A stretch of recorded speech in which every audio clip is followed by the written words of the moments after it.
We're recording it. And Facebook tells us that now we're live. Hello, David, again for the camera now. Hello, Anita. Nice to see you and everybody else as well as they join us. Yeah, it's like I just realized that for us it's like we've been doing it for a while. It's the third time we're meeting for a live stream with David every 6 months. Very organized, but it might be so that some of the people watching us now, watching the recording, have never seen us live before. Can you imagine that there are some people like that on Facebook? Surely not. At least not too many. Yeah. We're going to give everybody a couple of seconds to join. And of course, every 6 months, there's an update to this live stream feature. I have this kind of, I see the insides of Facebook, and it's always new. And it's always like, I'm not sure if it's anybody's watching where the comments are. So guys, if you're watching, say hello. That would be the surest way to see that people are watching. It is supposed to be streaming on different platforms, so no matter where you're watching, I believe it works the way that if you type the comments, I'll see them. But if you ask a question and we don't answer it, please don't get offended. We'll blame Facebook for that. So hello, David. Again, we are here today on a Friday evening for me already, kind of afternoon, evening, and earlier for you. 1 o'clock. 1 o'clock, yeah. So you're missing your lunch yesterday, right? This is much more important than my lunch, Anita. Oh, thank you. Yeah. You can have your lunch later anyway, so it's not a choose one option thing. So we're here today to speak about observations, and I called the live today the way you call your course, I suppose, trust-based observations. So we'll be speaking about that, and I know that the thing I'm mostly interested in, and I'm going to ask it a bit later, but still I need to announce it. We'll be speaking about poor freelancers who don't have anybody to observe, right? And what they can do, what we can do in this case, and we're going to discuss that. But before we start, we need to introduce ourselves, I suppose, because people are like, what? Why are these people talking about observation?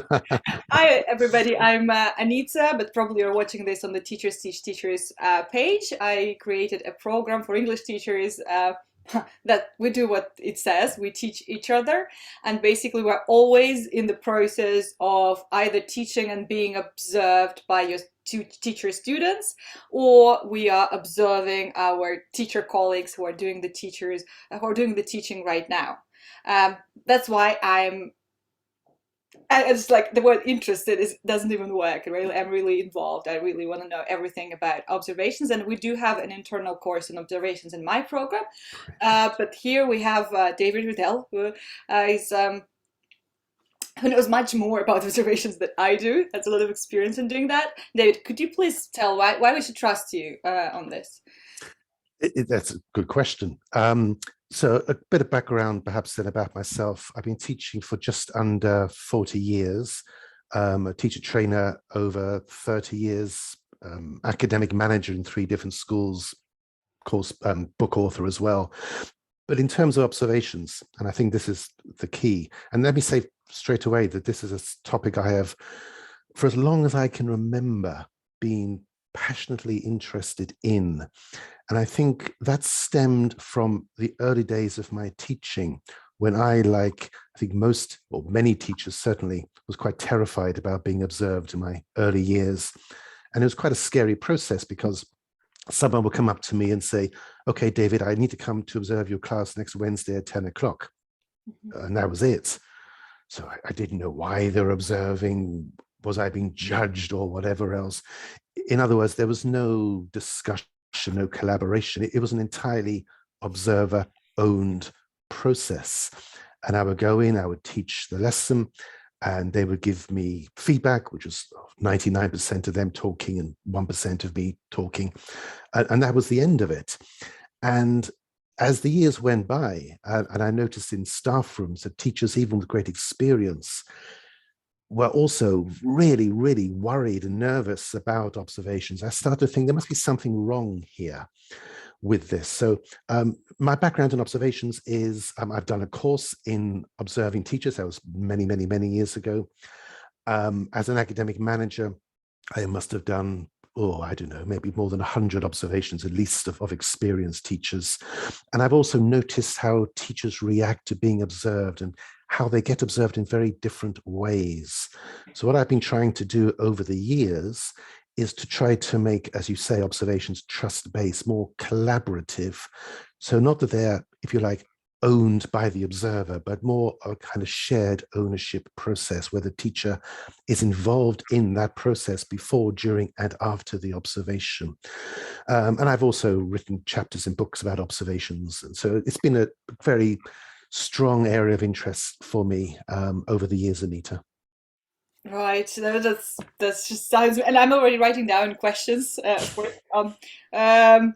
So just something I wanted to pick up on as that you got really interested in the topic, and you also have experience of like being a director of study or like supervising this process in the schools. Yeah. Um, Big question here is like, are teachers who are supposed to observe and sometimes assess other teachers, are they ever being taught to do this, or is it like kind of, do you know?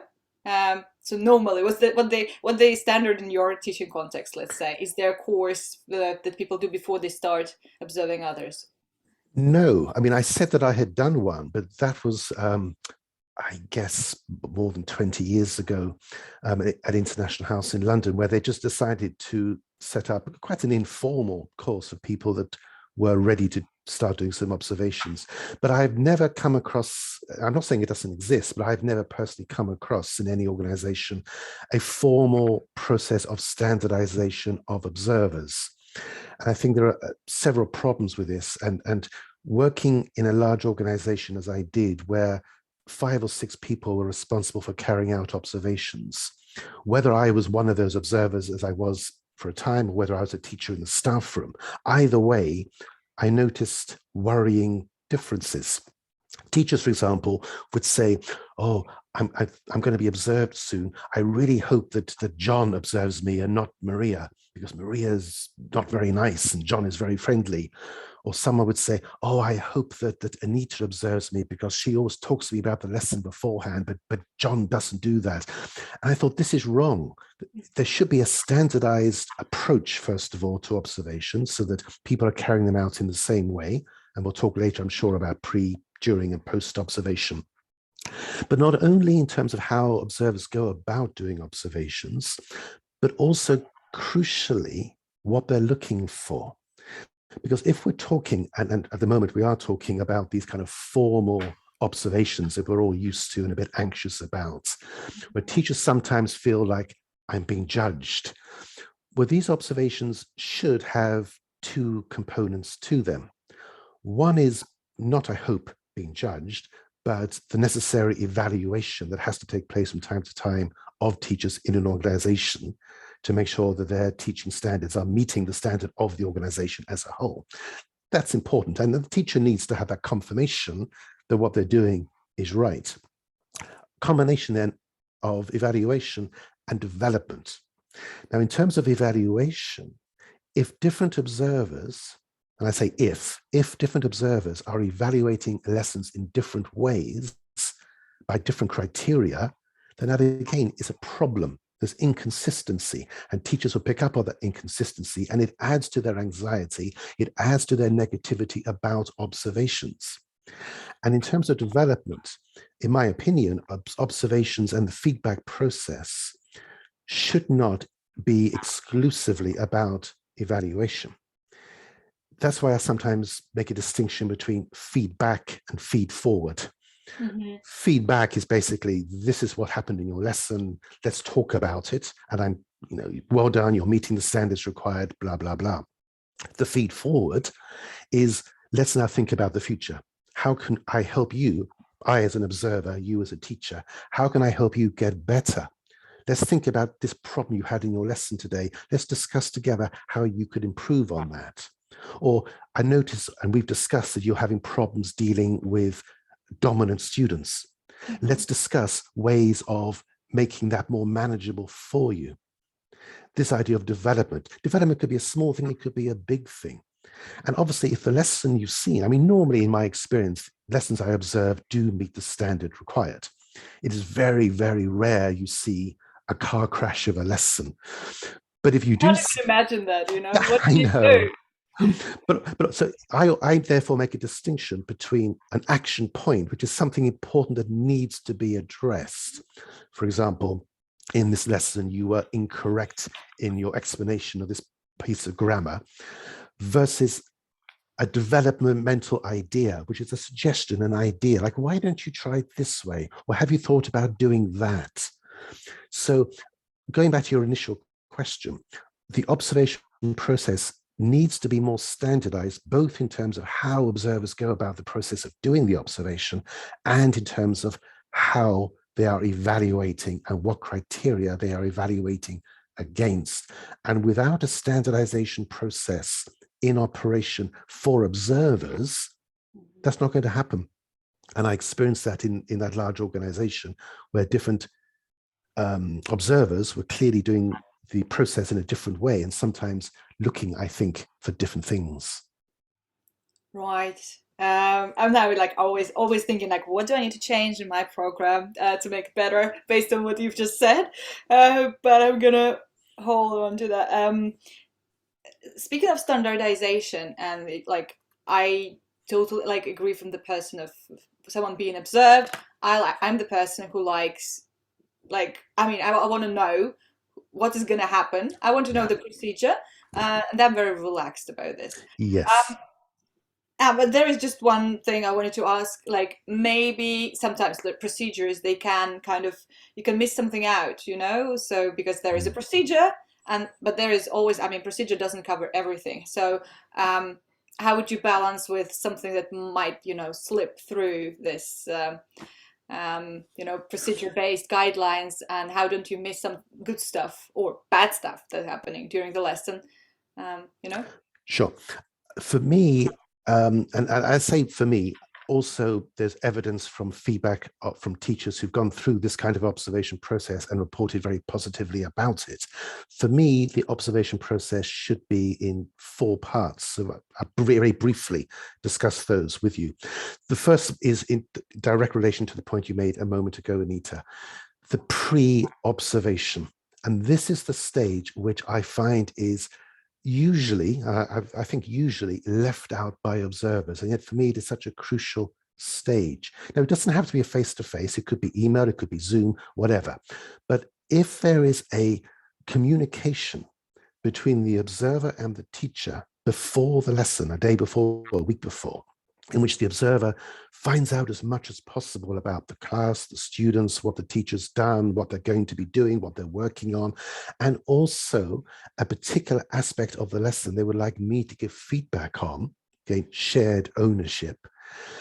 That gives the observer a context for the lesson. I would also then make clear to the teacher why I'm observing, what I'm expecting. The teacher has a context. And because we've had this conversation, the teacher will still, to a degree, be stressed. Obviously, that's never going to disappear, but they'll be much less anxious than if I said, I'm coming to observe you next Tuesday at 10 o'clock, I'll see you then. And time again, teachers have said to me, thank you for doing that stage. It made me feel much better. So it's not just me talking, it's the teachers. During the observation, we've mentioned before, clear in terms of what the observer is looking for. But if I can jump to the after stage, the oral feedback, the written feedback, again, feedback, I mentioned feedback, feed forward. I also like to put these 2 words together and refer to this stage more as PLD, post-lesson discussion, because for me, it should be a discussion. And PLD, incidentally, can also be pre-lesson discussion. It works both ways. Because again, going back to this idea of a shared ownership observation, that although the observer, having watched the lesson, will know what needs to be discussed, and therefore they are in effect directing the PLD, the teacher, in my opinion, should be leading it.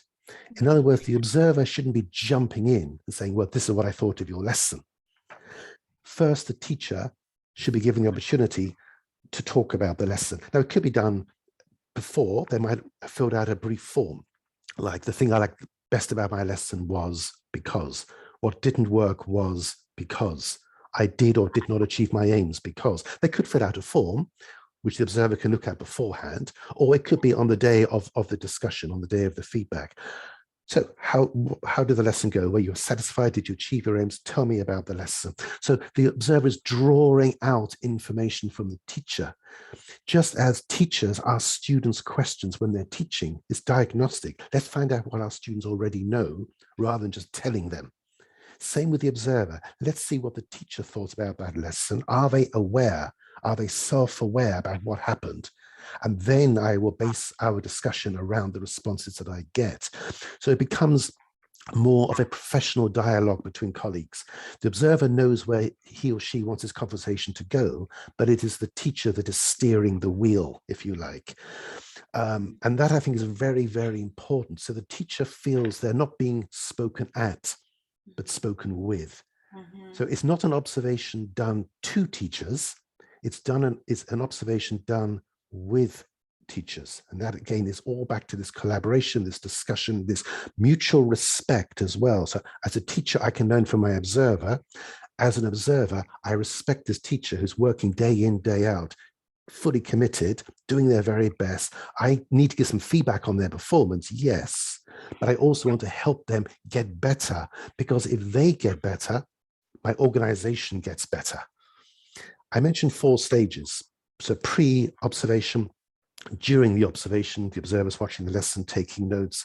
And by the way, the observer shouldn't, in my opinion, be focused entirely on the teacher. They should be focusing on the learners and the learner responses, looking for evidence of learning, evidence of engagement, and also not taking too many notes, because the more the observer is writing, the less they are watching. Observation means watching, not writing. So pre-observation, during the observation, we got the oral feedback, then the written feedback, which is a kind of summary, obviously, of the oral feedback, but then what I call the after stage. And this, for me, just emphasizes this whole idea of an observation not being this box ticking event, but a process. Because I think too many observers, in my experience, feel that observations get in the way of their day-to-day work. Oh, I've got to do an observation today and I'm so busy. I love observations. It's a fantastic part of the job. I look forward to them. I put all my work to one side and I focus on my observations, but it's not always like that. So it's very important to think of this not as a box-ticking event, something I, the observer, have to do, but I want to do it to help my teachers. So the after is when you've done the observation, you've done the oral feedback, you've done the written feedback. It doesn't end there, in my opinion. For example, if I have discussed with the teacher in feedback an idea for development, whatever that might be, different ways of using the interactive whiteboard, how to deal with dominant students or whatever, I am genuinely interested to know what happens next. So after is a very informal stage. If it's offline in a physical school, you can just go up to the teacher and speak to them. Online, you can obviously communicate by email or whatever. And it's simply along the lines of, oh, how's the class going? Have you made any progress with those dominant students? Have you tried out the idea that we discussed? How did it go? This is the after, where we see observations as an ongoing process of development, rather than this is something I've got to do, let's tick the box. And the final point I will make about that, Anita, is this. If we think of an observation, a formal observation is often once a year. It's very important, I think, for whoever is observing you tomorrow to look back on the previous observation report from a year ago. But if someone has written a report saying, you know, Nita does all of these things really, really well, but she's having problems with X, we talked about it and what we suggested was this, then I can look at that in my observation of you 1 year later and say, well, actually, Nita, a year ago, you were having problems with this. You've clearly made a lot of progress. Well done. This continuity of the observation process. That's the after. Wow. Thank you so much. I have like a whole conspect of ideas that I'm gonna do. First of all, and as we're recording this and streaming this, so you have to answer honestly. Can I steal the term post-lesson discussion from you? And we should use Not, it not, for- not, not only can you steal it, but I would ask you to steal it, because the more observers that use this approach, the better. The word feedback, Anita, implies one-sided comments, and that Yeah. is not what it should be. Absolutely. Now, the thing is, in my context, where like I have a weird, in a way, context, yes, special. Let's call it that teachers teach each other. So one group of teacher students will follow the same book, and each month one person within the group becomes the teacher for the very same group. So it's always being observed, Yeah, teaching being observed, observing, getting involved, and of course we like every lesson has this post-lesson discussion sessions, and we kind of, yeah, we had like an evolution of what we're calling this bit, because first we called it observe, like feedback bit, and it's wrong because it's definitely not feedback, because I mean teachers giving the feedback are not trained to give feedback. I yeah, mean they're learning about this, and it yeah, sounds scary as well. yeah, And it's not that, because the teacher usually actually we like the way we suggest our participants do that, they ask questions mostly, yeah, because for me it's always interesting, how did you feel about this exercise maybe, yes. what do you think about me doing it this way, what would you change? So it's definitely not feedback. So we ended up calling it methodological discussions, which kind of sounds a bit odd, better, but yeah, funny. So but so post lesson is so obvious, sorry, it's just like the moment when you hear something and you feel like No, stupid, you haven't thought of no, it. it's fine. But as I say, the nice thing about the term PLD is it can be Mhm. pre and post Yeah. lesson discussion. Yeah. I mean, just for my context, it's I mean, it's always I mean, here in my program, we actually have this continuity because you're always mixing with the same Yeah, group. And I also wanted to quote again something that you said, that about observations like being done within the company for a school, that you're doing it for so many reasons, but one of them is if they get better, my organization gets better. yeah, And I think this is also a very important thing to remember. I mean, when you work for an organization, in my context, again, I'm going to use this quote, or I'm going to do a little a clip of this video as well, because I know that so many teachers in my context, but I think it's general as well, you kind of want to help the other person get better, but you also don't want to offend them. And yeah, sometimes this don't want to offend them, or like I want them to think about me as like that I'm a nice person kind of thing. Yeah, prevents them from giving that extra important comment they could do. And I think the way you when you shift this from just me you relationship to something yes, bigger as yeah. well, that can help. And one way to increase this focus on organizational development, if you like, or staff development, again, particularly if it is, it doesn't have to be, but if it's a bigger organization, for example, with different people doing observations, or even a smaller observation with just one person doing it, it doesn't really matter. If the person or the people who are doing the observations during the course of a year are, as they should be, keeping records of common strengths that they've identified in lessons, but also common areas, not of weakness, I don't like that term, but areas where development would be beneficial to staff generally. For example, they've noticed 4 or 5 teachers struggling with their pronunciation work. Then the school could have online or offline, like a developmental session, a training course, maybe just 3 hours or 1 hour, even half an hour, whatever. And it could be set up along the lines of, well, we've done a number of observations. We've seen lots of really great teaching examples, A, B, C, D, E. A couple of things we've noticed are common areas that I think we could really share our experiences of and benefit from. One is pronunciation. So next week at 12 o'clock, we're going to have this session. Everyone's welcome on how to make pronunciation work in the classroom better, something along those lines.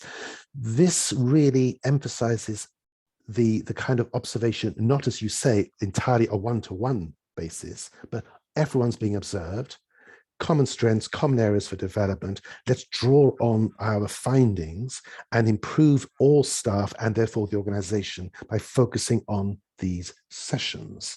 And if, again, it depends on your context, obviously, but if, for example, I've observed a teacher, there's a teacher I remember called Will, who had unbelievably fantastic, just tremendous board work. It was like art.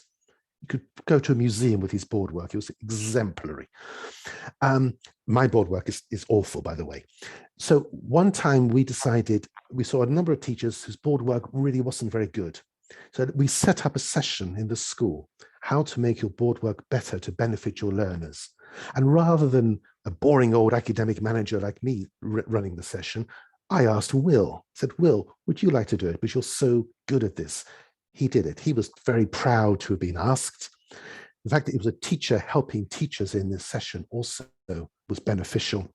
And this all came about from observing Will's board work and observing other people's board work, saying, okay, Will can help other teachers here. Organizational benefit. Yeah, yeah. So yeah, it's like really a different process, very much different from it's an observation or like Yeah, assessment in a way. So it's shifting. precisely. Yeah. Uh, yeah, a different paradigm. So, as like I think we have about like 20 minutes left, and still lots of questions here. Maybe if you were speaking about structure, I mean the structure like a framework, yeah, of observation. So, would you say that this framework is developed by an academic manager, or is it developed together with the teachers? How does that work? Or can, for example, a school, for example, I have a small school, like apart from my regular process, I have a DTT school where we have just teachers doing the teaching with the students, also teachers, but still, yeah, we don't have this exchange. And I have four teachers, and now I'm thinking, oh my God, I need to kind of again observe in a way and help them get better, for the whole school to get better. So, and of course I'm looking for some easy solutions in a way.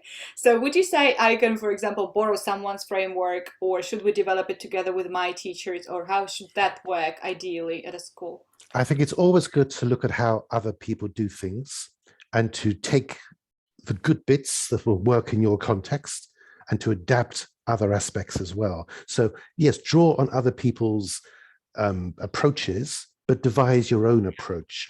Now, ideally, and before I actually go on to that, let me say this. When I've done sessions before, conference talks and courses about observations, and I've done so many over the years, sometimes people will say to me, in my organization, it's not like that. You know, everyone's terrified. It's a box ticking event. There's nothing we can do about it. And I totally understand that what I'm talking about today can't necessarily overnight suddenly start to take place in organizations across the world. It's a very slow, painful process of making this change. And sometimes change isn't possible. However, ideally, going back to that, ideally, if the management or the school leaders, whatever term you want to give them, directors of studies, liaise with teachers.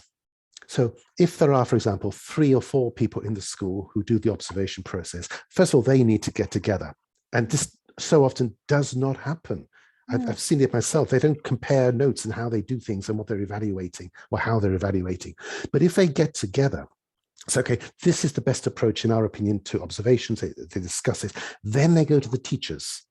So, okay, we've been talking, dear teachers, about the observation process. This is what we think would be a good approach. Can you please give us feedback? What do you think about this? Would you suggest anything different? So that when you arrive at the finally established process of observations in an organization, it is a process which has not been entirely top down, dictated to by, if you like, the management to the teachers, but the teachers have had some input. I mean, they're not deciding it, the teachers. It's not their job to decide on the observation process. But if they can be part of the conversation, then they will feel, again, much more positive about the observation process. Back again to the term I used at the beginning, shared ownership of observations. Mhm. Thank you. One more than the procedure itself, let's say, for the discussion for this post lesson discussion. Um, how many points would you discuss with an observee? So, I mean, of course, when you observe, and you see so many things that, that are great, so many things that can be improved, how many of those do you discuss? Is there a number, or how do you decide? I don't know if you're familiar, Anita, with the expression we have here, how long is a piece of string? In other words, it's a question which has no neat, tidy answer. It all depends. But I think it's a very important point. Again, no observer should ever decide before they watch the lesson how they're going to do their PLD, if I can call it that. How the post-lesson discussion takes place, what is focused on, how many areas are focused on, depends, if not entirely, then almost entirely on what happened in the lesson. If it was a really good lesson with very little indeed in terms of areas to discuss for developmental issues, then how I approach that feedback session, that PLD session, will be different from a lesson that I've watched where a number of things were problematic. So I won't, and I cannot decide beforehand how I'm going to approach the discussion until I've seen the lesson, number one. And number two, even then, I want to find out, as I said to you before, what did the teacher think about that lesson? If the teacher says to me, that really was not typical of my teaching, I know this went wrong and that went wrong and that went wrong because, then I'm very happy, if you like. Not very happy, but I'm reassured because they were totally aware of that. Whereas if they say, oh, that was a great lesson, I really enjoyed it, then that is going to completely change my approach to the discussion because they are not on the same line as me in terms of how we saw that lesson. How many points? I think perhaps more applicable will be how long should this session be? I've heard of PLDs or feedback sessions going on for like 2 hours, and I think that's far too long, to be honest. If I've seen a really good lesson with no big problems, sometimes 30, 40 minutes is absolutely fine, depending on the teacher. The teacher might have lots of questions, and I will want to give that teacher time. I think once you're getting beyond 1 hour, then the teacher can just get overwhelmed with too many points. Yeah. So there's no number I can give you to answer your question. It is as long as is necessary and as long as is appropriate and as long as is manageable for that teacher. Yeah, the reason I asked because again, I'm a participant of my own program myself, and for the year three participants, we have this professional development strand where we learn how to observe and give feedback to other teachers and like observe yourself as well. And a part of like this practice, I did not, a real observation myself, actually, the colleague, the teacher who was doing the teaching, we've been together, members of one group, for 3 years. A bit fewer, but still, like in the program for 3 years. So I know her really well. She knows me. We do trust each other. We can like basically say more to each other. We don't need to be like too careful because we know that we mean well in a way. And I had some things I wanted to share with her. She had lots of things that she wanted to discuss, but by the end I thought when the session was over that I shared so many things with her, and that it might be just a bit like too much because you can't focus on everything. And by the end, like what does, so I was thinking maybe I should have chosen just three key points. I think it's about prioritizing. What is most important? What is most immediately helpful to that teacher? Now, if you have, for example, 8 things on your list of things you want to talk about, and you prioritized 5, and you get to number 5 and you think, okay, that's as much as this teacher can take. After, there's no reason why you can't have another informal chat with the teacher and go through points 6, 7, and 8 another time. This idea of saying feedback has to be a one-off session only. Why? No reason at all. Well, there's no reason at all, but that's how observations are done. Yeah, I guess it's also time management. So many things need to be done. Yeah, so I guess that's again, that's a very good point. Thank you. And So now okay, I'm overwhelmed now with ideas. Sorry. No, it's a very good thing. I mean, because now we are. I mean, always improving our own program. But I totally forgot what I wanted to ask next. But now I remembered. Yeah, we also speak about this during. I mean, we haven't started, but that's on the plan in our course. But this is what you added to your course, yeah, because very soon you'll be running an online course on trust-based observations. And last time you did this course was about a year Yeah. ago. And I know that you have updated the course and you added this thing for freelancers, right? So why did you Hmm, do that? And what's the difference? I mean, how do you, I mean, sure. what was the advice for freelancers, let's say here? Okay. So just before I get onto that specific point, just to mention that also in this 2-day course, although the main focus of the course is on this formal observation process, as we've been talking about, we also discuss other kinds of observation, because it's also about trying to build up an observation culture within an organization.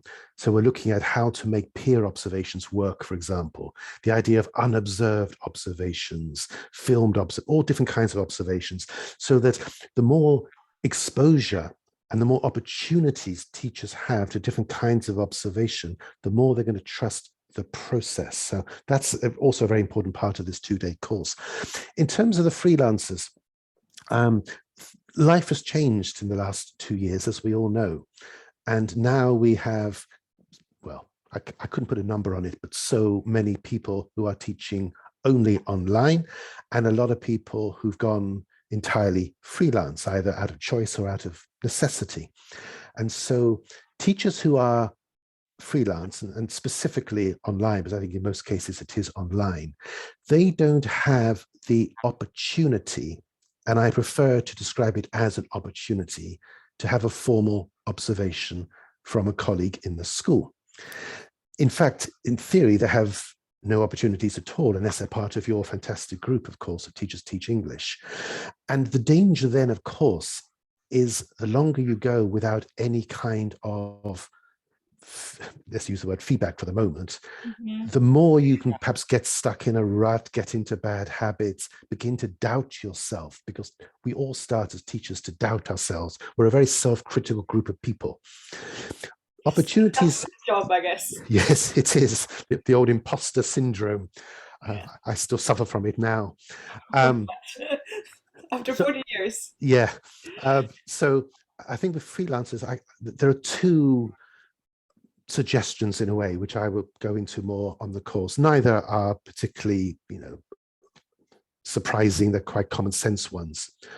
One is developing this idea of peer observation, because if I'm teaching online, the chances are that I know colleagues or friends who are also teaching online, and we could set up a mutually supportive peer observation process. I might come back to the moment to the peer observation process. So it doesn't have to be, and it shouldn't be, a very formal affair. It should be just kind of getting some feedback on my teaching.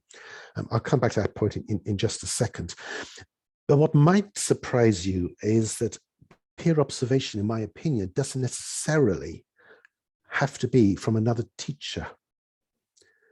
Why not ask a friend who works, I don't know, in a shop, or anyone at all, to watch one of your lessons from Mhm. the perspective of the learner?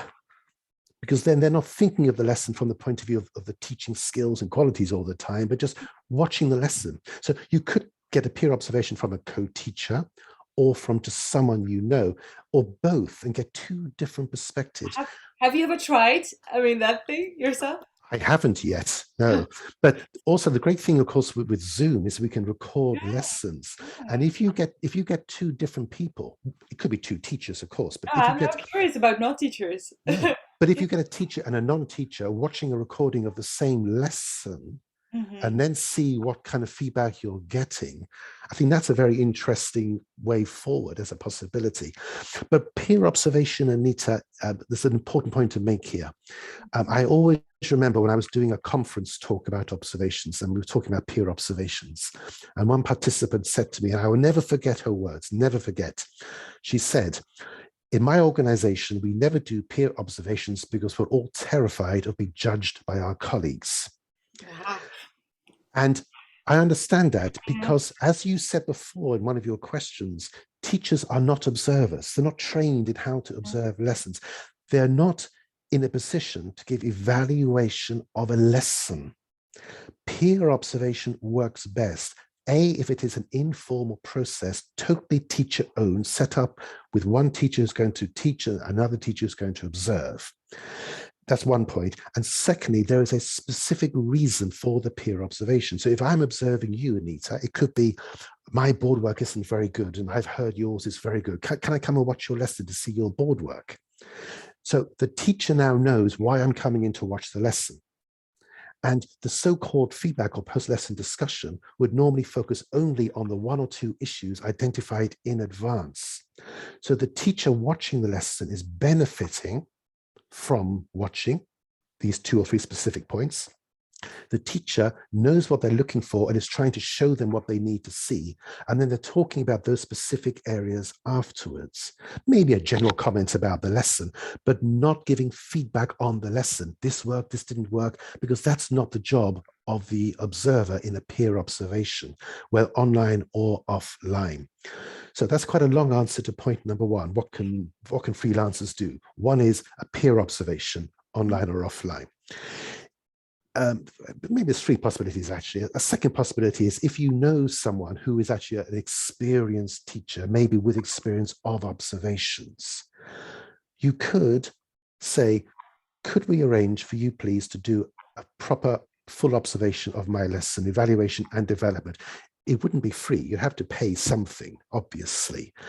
But again, why not? Why not approach someone, particularly if you know someone who you trust, say, okay, I really would benefit from a formal observation with all those stages that I described to you before. So that's the second possibility.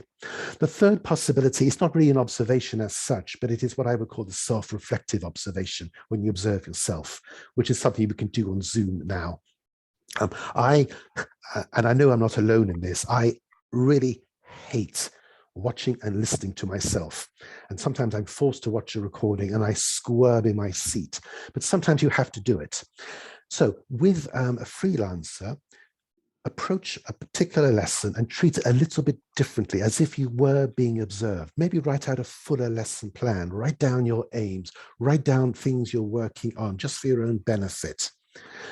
Teach the lesson as you would do normally, record it with the permission, of course, of the students, and then with a strong glass of wine or something, watch the lesson back, watch your lesson plan, and this is a crucial point, honestly and fairly look at your lesson in relation to your plan and everything you wrote in the plan, and decide for yourself, did I do this? Where's the evidence? Did I not do this? What happened? What went wrong? And then to build on that. So you're treating a particular lesson differently from other lessons, and you're recording it. You're watching it back as if you are observing yourself, but being honest. And honesty works both ways. Because again, going back to my point before about teachers being self-critical, I think often we watch ourselves and think, oh, that was so bad. Oh, that was so bad. And of course, it wasn't. It wasn't. And that's why I talk about evidence. You can't just say, oh, I didn't achieve my aims. If I say that to you, I would say straight away, what's your evidence for saying you didn't achieve your aims? Because you did, and here's my evidence to show it. So you have to be honest both ways. You have to say, okay, this worked really well. I was happy with what I did here because, as well as, oh, this wasn't very good. I need to work on this. So 3 possibilities: peer observation with another teacher or a non-teacher. If possible, someone you know who can give you a formal observation, but pay them a certain amount of money. Thirdly, the self-reflective observation. I don't think there are any other possibilities that I can think of, but those 3 are certainly better than nothing at all. Absolutely. I just wanted to share. I have experience of basically 3 of those, but the formal observation maybe not really interesting because it's just easy in a way. You know who you want, you pay the money, you get the observation. When I asked some colleagues, like I wanted to start about 3 years ago when everything was offline. I wanted to start like pure observation. movement, let's say, within the community, and I was inviting people over to my lessons. I mean, you need to get your students to agree to that, I guess, at least when you, I mean, definitely when it's offline, and of course with online with students' permission. My students were happy to do that, and I remember that I had like 4 or 5 people join my lessons, and nobody ever invited me to join their Oh my observations. goodness. It was really, I know, I mean, I got what I wanted Yeah. from those observations, but it still was like, okay, it's not really working. But then I And started, oh, sorry. no, sorry, carry on. Yeah, but then I started teachers teach teachers, and I was really shocked by how many teachers joined, because after that experience, I was expecting that everybody, like quoting you again, would be terrified of being judged by the colleagues, Yeah. and everybody, I mean, terrified. Lots of terrified teachers Yeah. joined the program, still being. But this is, I think, this is a big step. They're terrified because with a peer observation, if it is not set up properly, the Mm. person observing will go in and feel they've got to give feedback on the lesson, and that's not their job. Right. And a quick final point there, Anita, you mentioned something very important. We've talked a lot about, feedback from observers, feedback from colleagues, feedback from our friends who watch our lessons, perhaps. But of course, feedback from our learners, from our Mhm. students. And we could even sometimes, as a freelancer, perhaps come up with a little questionnaire for Mhm. specific comments about how my lessons help you, what I could do to make them better. So involve the learners in this process as well, as all teachers should. But here we're talking specifically about the freelance teacher. But the selfish bit, yes, and of course maybe like an extra thing for a freelancer. Just thought of, I mean, it's kind of the teachers teach teachers, but when you have a student who is a teacher, it's also, I mean, it's so Yes. rewarding basically because they see those little tricks you do. It's like Yes. Yeah. yeah, and if you teach English, yes, I mean, basically you sometimes have like Spanish teacher is learning English with you or something else. Yeah, so it can be also, I mean, it kind of a peer observation, but again, maybe from a learner perspective And, as and, well. and funnily enough, actually, just quickly going back to, you asked me the question if I had ever asked a Mm, non-teacher friend. yeah. In recent years, no, but I do actually remember now, about 10 years ago, Oh. a friend of mine asked if he could come in one day and watch my lesson. He was just interested to see. And I said, of course, no problem at all. I just remember this now. And Mhm. yeah, he sat in the back of the room, watched the lesson, and we chatted about the lesson afterwards. So now that I remember, yes, actually, I do have experience of that. And it was quite an enjoyable experience as I remember. Wow, this is cool. There's one thing I wanted to kind of emphasize again, maybe from what you said, because, for example, I don't teach much these days, sadly, and I don't normally record my lessons, but I have this like special, like again, teaching and learning thing that I teach. Andrew Walkley, I teach Russian. So basically, initially it started as an experiment with the lexical approach, but like in the end, for me, it's like a developmental course on how to teach low levels lexically with Mm. the view of a different language there. But I record all our sessions with Andrew because actually, first point, I was sure I was gonna watch them again for some self feedback, but also sometimes I need some bits for the talk, so like we both need them. So basically, I have like, I don't know, 2 years of recordings, quite a lot, on my iCloud, and I can't say I've ever watched a full lesson for self-observation. And I was wondering, like, kind of why. Not only because it's terrifying to see yourself, because I'm already more or less used to myself, like listening to myself, and surprisingly, I can listen to myself when I speak Russian, for example. But with English, it's different. Maybe because I've been doing lots of Instagramming and stuff, so I mean, practice. But still, the thing you said now, and I think it's very important for those who will be trying to do this self feedback with the recording thing, is like initially treat this lesson differently. I think it's Yes. super important. So Yeah. next time, for example, I'll be doing a lesson. I'll like, I'm like, okay, this next Thursday, yeah, and I think I'm gonna tell like my student that I'll be Yes. self-observing myself, and all this stuff, Yeah. and that maybe so I'll let you know how it goes. And I think also, if you do that, that is a really good opportunity to also get feedback from the student or students on the Yeah. lesson and put the two Mhm. things together.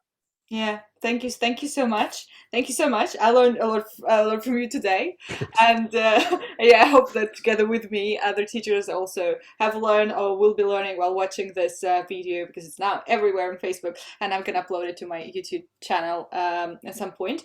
Thank you so much. You are doing your course very soon, next weekend. Saturday and Sunday, 29th and 30th of January. It's 10 a.m. Moscow time, Saturday and Sunday.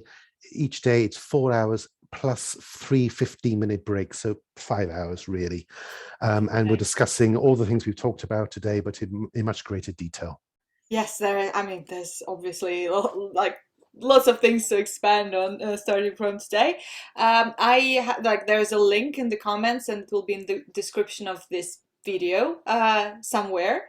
And I mean, is it like is it this course for everybody, or what?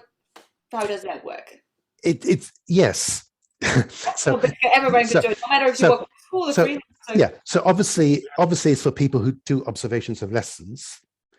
It is for school leaders and school managers, because they will often decide how observation processes might take place. Teachers who might be observers in the future, or just teachers who want to know how the ideal observation process should be, so that maybe, just maybe, they can influence the process in their schools. Freelancers we mentioned as well. So a bit of something, I hope, for everybody. super. Thank you so much, David. I Thank think you. we should stop now and, Okay. and continue in 6 months. Yes. Thanks very much. And thanks everyone for listening as well. Thank you so much, and I'll let you know how it goes with the things I'm going to try after this talk. Thank you, Good. David. Thank you, Thank you, Richard, Anita. for Bye-bye. watching. See you. Bye.